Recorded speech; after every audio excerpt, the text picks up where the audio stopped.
Hello and welcome or welcome back. I'm Cathy Liska with the Center for Coaching Certification and Coach 123. And I am Pandora Ray, the same with the Center for Coaching Certification and Coach 123. And we are super excited about today's conversation, one that's very near and dear to my heart. So we're going to start out by inviting our very special guest to introduce yourself. Becky, welcome. Well, hello, everyone, and thank you, Cathy and Pan, for having me. I am so excited to be here. I'm Dr. Becky Bell. I am a PCC coach. I had gone through Cathy's program and phenomenal, absolutely phenomenal. She changed my life. But I work in the space of coaching. I also work in the space of alternative dispute resolution. Fabulous, fabulous. So now we're going to mash those two things together. And first question for you, Becky, for the benefit of everybody listening, what is conflict coaching? Wow. It seems convoluted, complicated, but it really is. It's a simple process, but it's not such a simple thing to do. It's a idea where a coach works with an individual or a group to help them identify their conflict areas, develop strategies to manage those areas better. And so, again, it's a process because we all work on it all the time. You look at one conflict and say, oh, I could have done that better. Well, let's develop some strategies so that we will do those better in the future. And so that's what conflict coaching is. Awesome. Awesome. So what exactly does the process look like? Okay. So it's different for each person, but the overall process starts with understanding how you show up for conflict. That's something that's really, really important to me. So I grew up in a family of 8 children, and I'm number 5. And I'm from New Jersey, and I'm one of those typical Jersey families where everyone's loud and talking at the same time, trying to find that space. And so as number 5, I realized early on, I've got to develop some processes, some strategies into how to manage, all these conflicts, because with 8 kids, there's going to be conflict. And so I learned to be comfortable in conflict early on.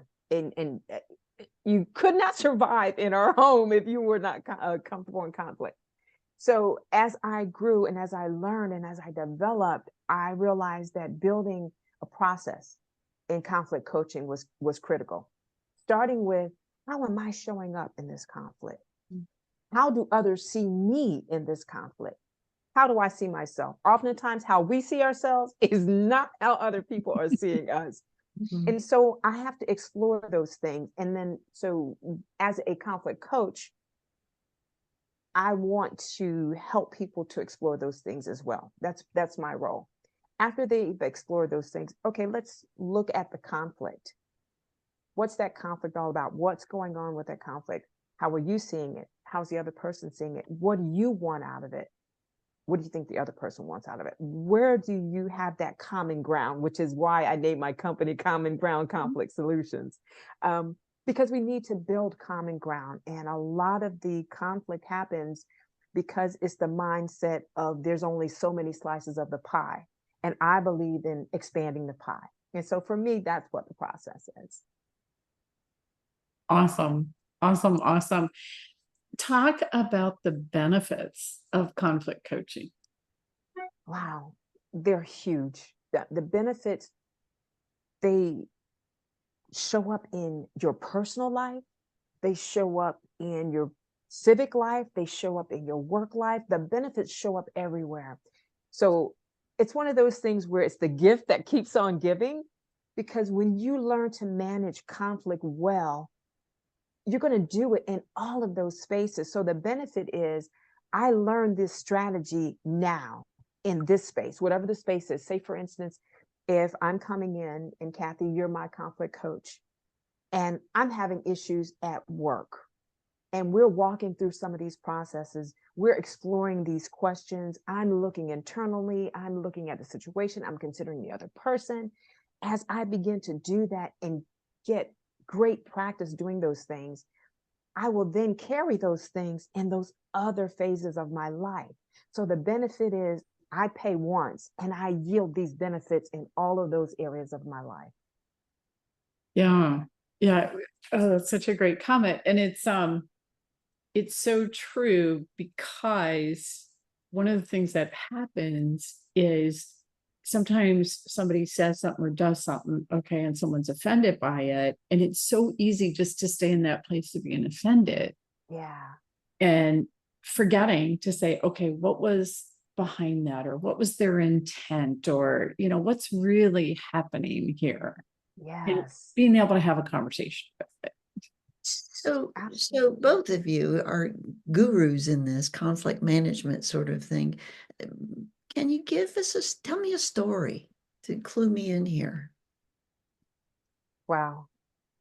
Tons of stories, and they span from, conflict management piece to the mediation piece and so many things. So sometimes I conflate them. So I'm going to apologize right up front. No. So for me, it starts at home. When we're doing things for our community, for our workspaces, if I'm blessing people with those gifts and those talents that I have, how selfish of me to not do those things at home. And so there's an instance and I'll pick on my son, because my daughter was one of those really easygoing, almost too easygoing. My son was the individual growing up where when he had conflict, it was everyone else's fault but himself.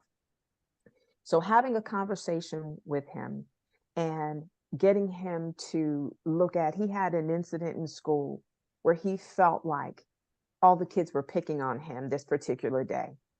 And so I started asking questions. So what happened? What were they saying? What did you say? And asking him questions like, so do you think it was intentional? And if it wasn't intentional, what do you think the intent behind it was? As he began to explore, as I began to ask those questions that he was not asking himself, he began to realize what the same thing that he had been doing to other people. They kind of tease one another.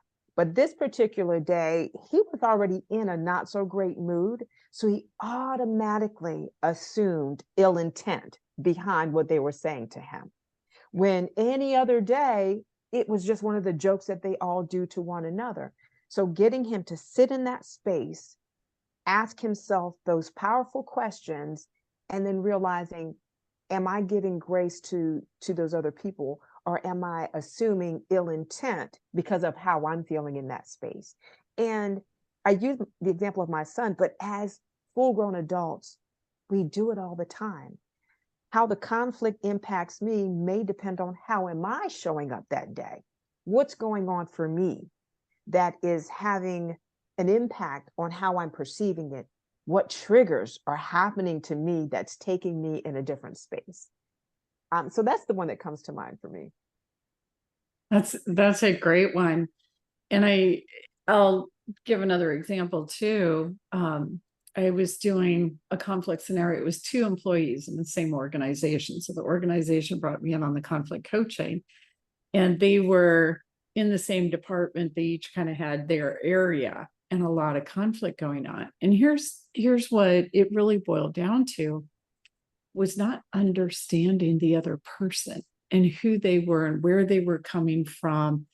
And they actually had common goals. That was their common ground in terms of what they wanted to accomplish in serving the organization and that kind of thing. Simply by creating the space for them each to share their story and perspective. And then in the process, when you're rephrasing what one person says, then the other person can hear it, because they usually can't hear the person they're in conflict with. Yes. So it gave them the chance to hear that, and then they could start working together on how to make it work. That's awesome. I love that space where, Cathy, you're helping them to hear one another. That is a big part of conflict coaching. People aren't feeling heard. And if I'm not feeling heard, it's hard for me to hear you. And so someone has to start the process rolling with being heard. I Yeah. love that message or that analogy you gave of expanding the pie. I mean, there's only so much to get, and it's limited. How do what do you mean when you say expanding the pie? Okay. So the great thing for Cathy and I is the fact that we have that alternative dispute resolution background. And Uh-huh. so that kind of blends into it. So in expanding the pie, the best scenario I can give is a story that I heard. It's an old adage, and the two of you may have heard it too.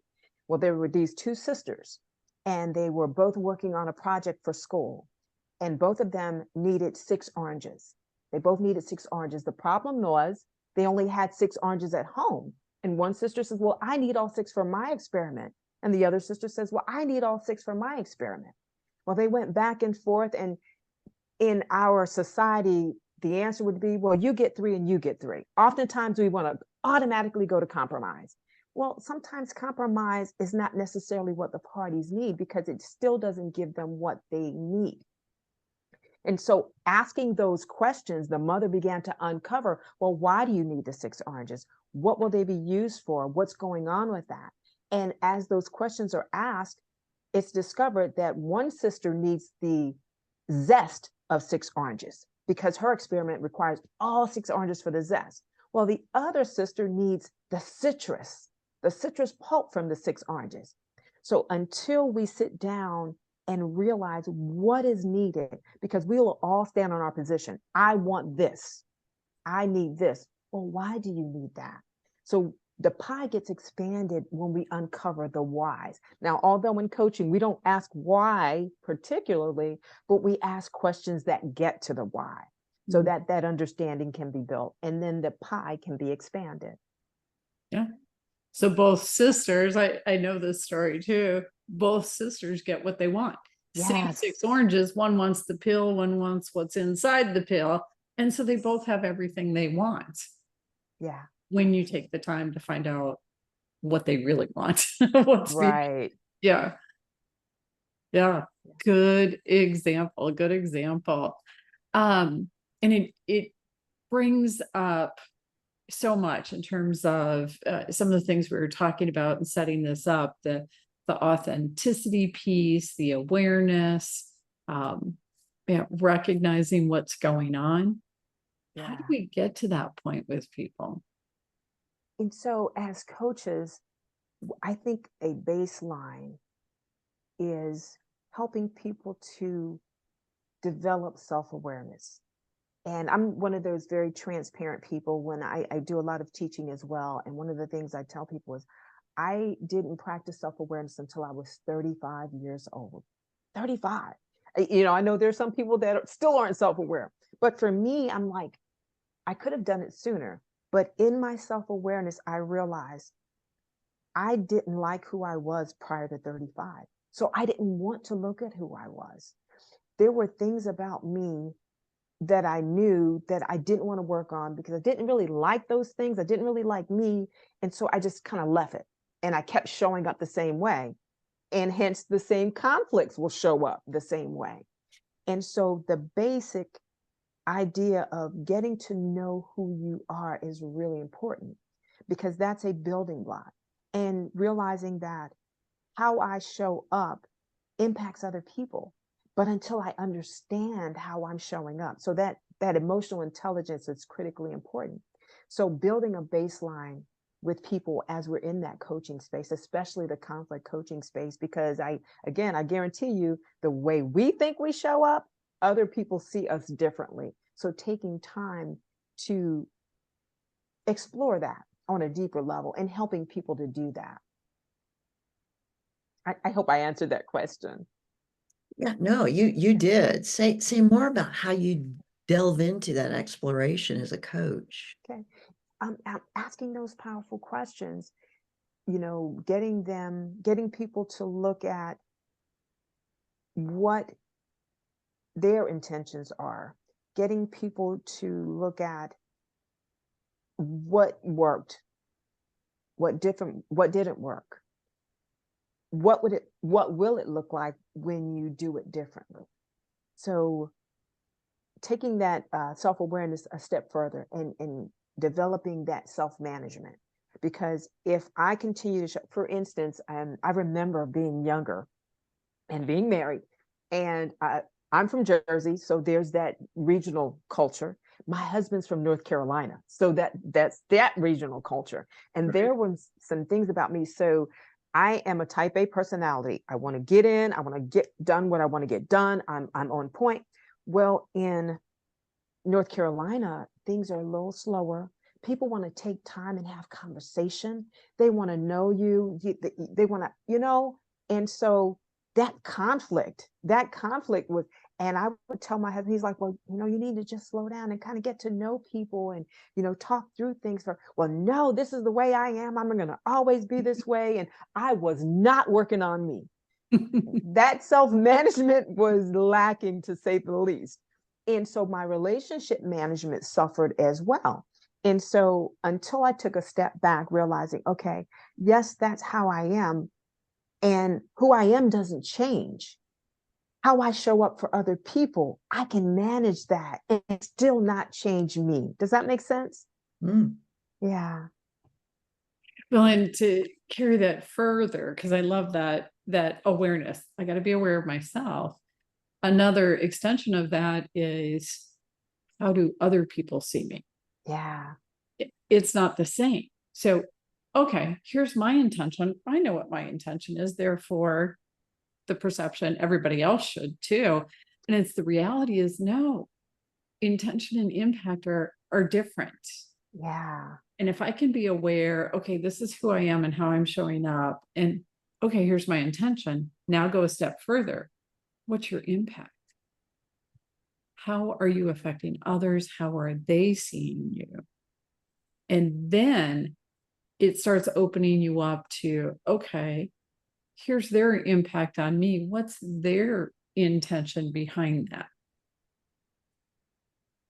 Yeah, that's good stuff. That's really good stuff, because as human beings, we continue to focus on what's impacting me.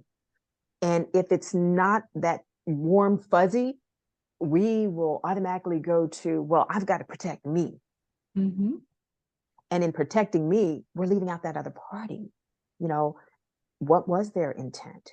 If their intent is not that ill intent that we think that it is, how do I find out? Do I take the time to explore what it was? Or do I simply say, well, this was the impact on me and I don't care what their intent is? Mm-hmm. Then we're right back to that conflict and we don't go any further. No. It's the saying, always assume positive intent. Talk about that. Yeah. It's so funny, Cathy, you shared that's one of your sayings. That's been one of mine. And I actually learned it in the military, because things are going to happen. Lots of things that are beyond our control, but assume positive intent, because through our experience, and we all have filters. Through those filters, we're going to associate whatever that event was with something that's happened in our past, which probably isn't something positive. So we have to be intentional about assuming positive intent. If not, our mind is going to take us, remember that time when, and when that person did it, they meant to do it. Well, this may be a different situation. So making sure that we're being intentional about it. The other piece about that is, what are all of the benefits that come from assuming positive intent? Mm. And then exploring what those things are. And then getting people to look at, all right, so what will you gain from assuming negative intent? What comes from that? Mm-hmm. Mm-hmm. Yeah. And it's interesting because people say, okay, well, what if I assume positive intent and their intent was negative? Okay, let's talk about that for a second, right? Because even if their intent was negative, when you assume positive intent, you give them the space to live up to your expectation. Yeah. And it often happens. the other piece to it is when you assume positive intent, it starts influencing the way you interact with them. And when you interact with that assumption, there's more opportunity to resolve whatever it is and move forward effectively. Yeah. Honestly, I think assuming positive intent can be contagious, Mm-hmm. because even if they didn't have positive intent, based on how you're showing up with that positive intent, Mm-hmm. it provides that space, like you said, for them to move in a different way. Mm-hmm. Yeah. How do you approach somebody who's really stuck in the rigidity, in the position, not movable?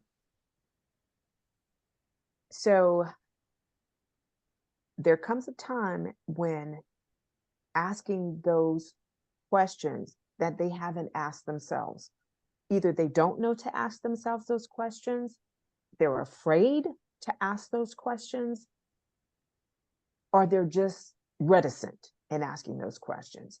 So beginning to explore some of those things. There are going to be times where people aren't just, they're just not ready for whatever reason. And we've got to give them that space to not be ready.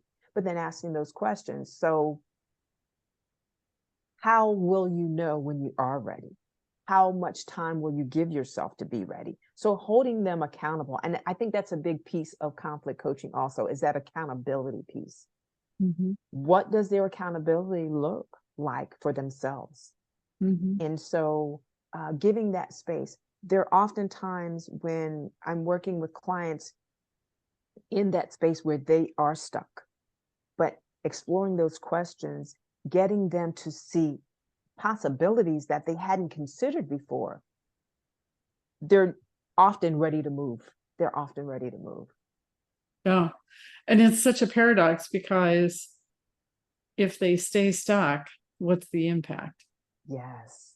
And if they choose to get unstuck, what's the impact? I mean, it's huge. And Yeah. sometimes a simple question like that, what's the benefit of staying in that position? What's the benefit of considering different possibilities? Yes, absolutely. Good stuff. So for many people in the coaching space, there's this fear about dealing with conflict. Actually, many people, period, have a fear in terms of dealing with conflict. Becky, you were talking about as a child, okay, I got to learn how to deal with conflict.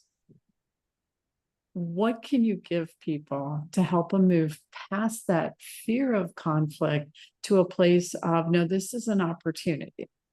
Yes. And you took the words right out of my mouth. Sorry. We've been so conditioned to see conflict as a negative thing. Mhm. We've been conditioned to do that. So one of the things I suggest to coaches and people in general is reframing what conflict means. Start there, reframing what it means. Conflict is simply an opportunity to expand the pie. It's an opportunity to look at things from a different perspective. What happens is we see things one way, and that's where we are. Somebody else see things a different way. That's what, so we're stuck in a cycle. So start with looking at conflict as that opportunity. And from there, and it's going to look different for everyone, getting comfortable in conflict. If you are conflict averse, it's going to be really challenging to get in that space and help the other person explore and open up the door for themselves. Your energy is going to show up in that room as a coach. So you have to get comfortable in conflict. And honestly, for me, I can't say what it is for other people. The best way to get comfortable in conflict is to work in it. You have to work through it, I should say, to work through it. So as a coach, realizing that I'm bringing something to the table that's going to help my clients live better lives. I'm working through something with conflict that's going to help me live a better life. So getting comfortable with conflict, it starts there. actually reframing it, then getting comfortable with it and in it.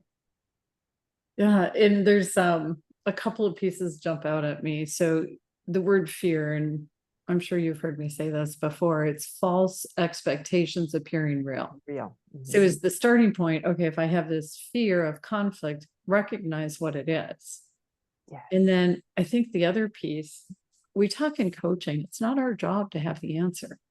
That's the client's. And that's the biggest paradigm shift. People move into the coaching space thinking, okay, I'm going to have answers and guide them and give them direction. And then they go, oh, no, that's not what I do. I bring the process. The same is true in conflict coaching. Yes. It's not our job to have the answer. If we have the answer, it actually gets in the way. It's our job to have the process. And the process so closely aligns with coaching. Yeah. Yeah. That. And Becky, you were hinting at that too. Talk more about how the two processes are similar. Yeah. So the big part of it are the questions, pulling those questions out that help people expand their minds.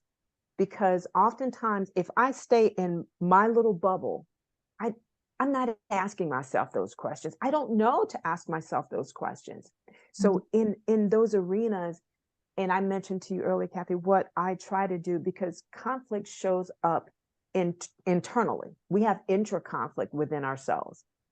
It's only a matter of time before that intra-conflict is going to be interpersonal conflict. And so being able to explore it, asking those questions, making sure that, for me, let me go back. For me, being able to take those processes and incorporating them into various aspects. For instance, when I'm doing mediation, a part of my mediation is asking those questions that are coming from a conflict coaching perspective. I'm not coaching them, but I'm asking those conflict coaching questions to get them to explore what's going on in that mediation. Does that make sense? Yeah. Yeah. And I'm looking to Pan because I want to. It sounds like you're coaching in that situation. I'm not coaching, but I'm asking these questions. So Yes. Yeah. Yeah. but you are coaching. It's seems. The paradox of coaching. Coaching is a skill set that you can use in conflict mediation. You can use it if you're doing counseling or therapy. You can use coaching when you're a leader or a mentor. And the paradox is you cannot lead, mentor, counsel, therapy. You can't use any of those when you're coaching. And so the coaching questions are incredibly helpful in me. And I see the two processes so similar because I did conflict coaching or conflict mediation before I even know what coaching was. Conflict mediation, what do? You make sure everybody gets a chance to be heard and understood. You have them explore what they want to work through, what has to be addressed. You have them explore the different options and you have them create the plan. But what do we do in coaching? We take time to hear and understand the client so they know that. We ask them, what they want to work on or address or speak to. We ask them for their options and we ask them to create their plan. Same process. Absolutely. Absolutely. And that's awesome. Yeah. And I love the paradox of coaching. It that sums it up, Cathy. It really does. And it's a matter of, in those spaces, we don't show up in those spaces saying, hey, I'm conflict coaching, because we're in those different spaces, but those processes are there. Yeah. Yeah. And it's such a beautiful thing because conflict coaching can help somebody work through their intrapersonal conflict. Yes. And it can help them work through a conflict they're having with someone else. And you can have the people they're in conflict with in the same conversation and use conflict coaching to support all of them. And what I love about coaching in general, but specifically with conflict coaching, is as I'm working with clients, and I'm okay with this, I'm working myself out of a job. I Mhm. tell people that all the time. I can learn to do something else. If I can go throughout the world and have clients and work with them for a period of time, and from that, they've developed strategies themselves to do conflict better, I'm okay working myself out of a job. If I'm doing it right, I can learn to do something else. Actually, there's enough conflict out there. I think you'll be Yeah. busy. Yeah. You'll be employed for a long time. Absolutely. Yeah. Speaking of, Becky, tell people how they can find you, get a hold of you. Wonderful. So I own a company called Common Ground Conflict Solutions. You can reach me by email at bbell@cgconflictsolutions.com. My website is www.cgconflictsolutions.com. And then you can reach me on Instagram at I am Dr. B, DOCTORBEE on Instagram. Awesome. Awesome. And of course, you're on LinkedIn and Oh yeah, absolutely, on LinkedIn as well. yes. Becky Bell on LinkedIn. Yeah, there you go. There you go. And give a message to support coaches who are wondering if they can handle doing this or even want to. Yeah. How do you want to encourage them? Yeah, I want to encourage them to step in the space of conflict coaching. Conflict coaching can help whatever type of coaching that you're doing. It can absolutely support all of the areas of coaching that you're already doing. Mhm. And so there's no reason to be fearful of it because you are already doing some of the work anyway. Just step deeper into it because you are going to bless your clients as you're in that space, as well as yourself. So don't be fearful of it. You're already in that space. Go ahead and take a step deeper into the water and open up to it. Absolutely. Wonderful. Yeah. There's a quote that I use often from Helga Rhodes, and she said, conflict is a fact of life. It does not have to be a way of life. And so the Yes. reality is it's there, whether or not we speak to it or address it, it's there. And when you're comfortable speaking to it or addressing it, it's a huge value added Absolutely. benefit in terms of the service you provide. Absolutely. You just reminded me of one of my favorite quotes, and I don't know who the author is, for coaches as it relates to conflict coaching. Who won't be because you won't become? Mm. Yeah. Yeah. That's a great one. That's a great one. Yeah. Okay. So everyone, please do feel free to reach out to Dr. Becky Bell. Fabulous resource for you. And of course, Pan and I are delighted if you want to come visit us at www.coachcert.com or www.coach-123.com. So thank you Awesome. very, very much. And everyone, make it a great one. Thank you. Have a great day. Thank you. Bye.